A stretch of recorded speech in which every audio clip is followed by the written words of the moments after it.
అందరికీ praise the lord. ఈ సమయంలో దేవుడు మనతో ఈ వాక్కు ద్వారా మాట్లాడుతున్నాడు. 2 దినవృత్తాంతంలో 7:15 వ్రాయబడి ఉంది, ఈ స్థలమందు చేయబడు ప్రార్థన మీద నా కనుదృష్టి నిలుచును అని. అవునండి, మనకున్న ఆ యొక్క కష్టాన్ని బట్టి, వేదనను బట్టి, దుఃఖాన్ని బట్టి, శ్రమలను బట్టి మనం ప్రార్థిస్తూ ఉంటాం.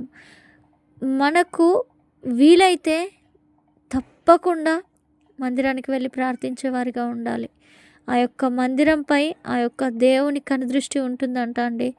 మీకున్న కష్టాన్ని బట్టి మీ పని అయినా ఒకరోజు మానుకొని ఉపవాసం ఉండి ఆయన మందిరంలోనికి ప్రవేశించి ఆయన పాదాల ఎదుట కూర్చొని మీకున్న సమస్యని, మీకున్న వేదనని, మీకున్న దుఃఖాన్ని ఆయన యొద్దకు వెళ్ళి పంచుకోండి. చెప్పండి ఆయనతో చెప్పితే చాలండి.